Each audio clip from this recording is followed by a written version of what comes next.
From NPR News, this is All Things Considered. I'm Jackie Leiden, sitting in for Jennifer Ludden.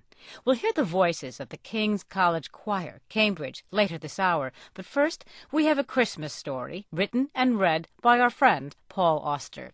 It may be familiar to those who've seen his movies, Smoke. Here is Auggie Wren's Christmas story. I heard this story from Auggie Wren.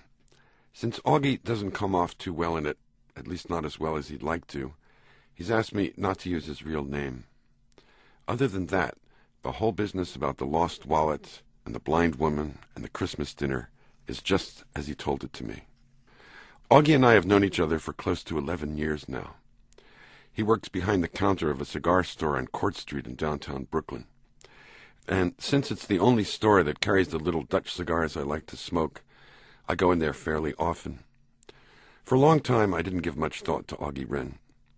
He was the strange little man who wore a hooded blue sweatshirt and sold me cigars and magazines, the impish, wisecracking character who always had something funny to say about the weather or the Mets or the politicians in Washington, and that was the extent of it.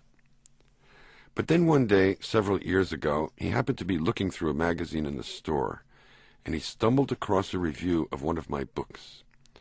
He knew it was me because a photograph accompanied the review. And after that, things changed between us.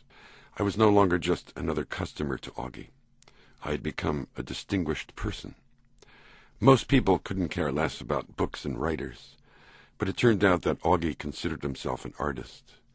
Now that he had cracked the secret of who I was, he embraced me as an ally, a confidant, a brother in arms. To tell the truth, I found it rather embarrassing. Then, almost inevitably, a moment came when he asked me if I would be willing to look at his photographs. Given his enthusiasm and goodwill, there didn't seem to be any way I could turn him down. God knows what I was expecting. At the very least, it wasn't what Auggie showed me the next day.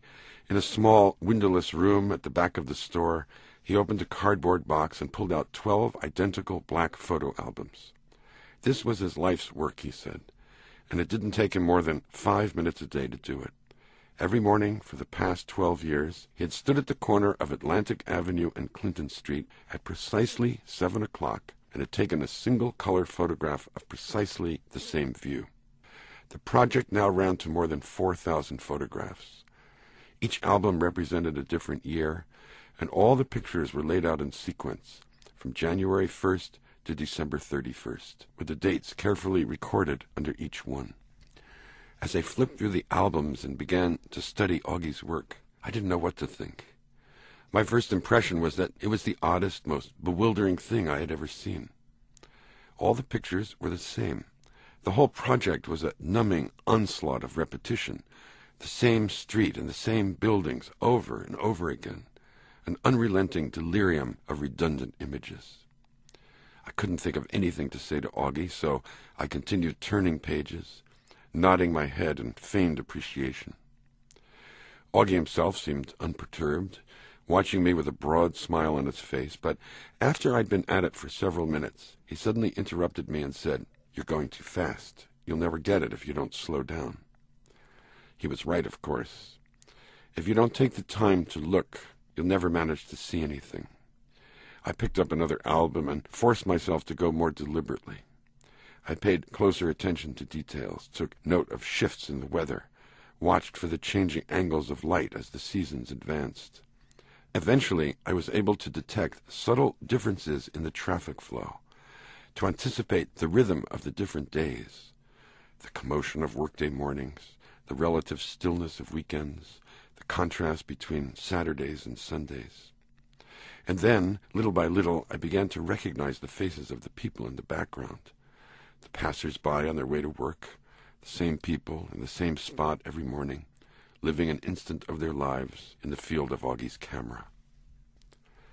Once I got to know them, I began to study their postures, the way they carried themselves from one morning to the next, trying to discover their moods from these surface indications, as if I could imagine stories for them, as if I could penetrate the invisible dramas locked inside their bodies. I picked up another album. I was no longer bored, no longer puzzled as I had been at first. Auggie was photographing time, I realized. both natural time and human time. And he was doing it by planting himself in one tiny corner of the world and willing it to be his own, by standing guard in the space he had chosen for himself. As he watched me pore over his work, Auggie continued to smile with pleasure. Then, almost as if he had been reading my thoughts, he began to recite a line from Shakespeare. "Tomorrow, and tomorrow, and tomorrow," he muttered under his breath. "Time creeps on its petty pace." I understood then that he knew exactly what he was doing. That was more than 2,000 pictures ago. Since that day, Auggie and I have discussed his work many times, but it was only last week that I learned how he acquired his camera and started taking pictures in the first place. That was the subject of the story he told me, and I'm still struggling to make sense of it. Earlier that same week, a man from the New York Times called me and asked if I would be willing to write a short story that would appear in the paper on Christmas morning. My first impulse was to say no, but the man was very charming and persistent, and by the end of the conversation I told him I would give it a try. The moment I hung up the phone, however, I fell into a deep panic. What did I know about Christmas, I asked myself. What did I know about writing short stories on commission? I spent the next several days in despair, warring with the ghosts of Dickens, O. Henry, and other masters of the Yuletide spirit. The very phrase Christmas story had unpleasant associations for me, evoking dreadful outpourings of hypocritical mush and treacle. Even at their best, Christmas stories were no more than wish-fulfillment dreams, fairy tales for adults, and I'd be damned if I'd ever allowed myself to write something like that. And yet, how could anyone propose to write an unsentimental Christmas story? It was a contradiction in terms, an impossibility, an out-and-out conundrum.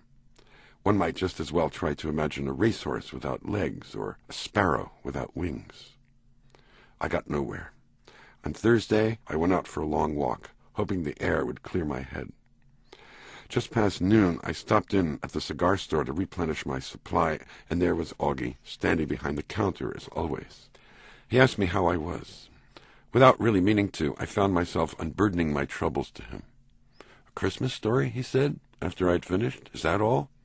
If you buy me lunch, my friend, I'll tell you the best Christmas story you ever heard, and I guarantee that every word of it is true." We walked down the block to Jack's, a cramped and boisterous delicatessen with good pastrami sandwiches and photographs of old Dodgers teams hanging on the walls. We found a table at the back, ordered our food, and then Auggie launched into his story. "It was the summer of '72, he said. "A kid came in one morning and started stealing things from the store. He must have been about 19 or 20, and I don't think I've ever seen a more pathetic shoplifter in my life. He's standing by the rack of paperbacks along the far wall and stuffing books into the pockets of his raincoat. It was crowded around the counter just then, so I didn't see him at first. But once I noticed what he was up to, I started to shout. He took off like a jackrabbit, and by the time I managed to get out from behind the counter, he was already tearing down Atlantic Avenue. I chased after him for about half a block, and then I gave up. He dropped something along the way, and since I didn't feel like running anymore, I bent down to see what it was. It turned out to be his wallet.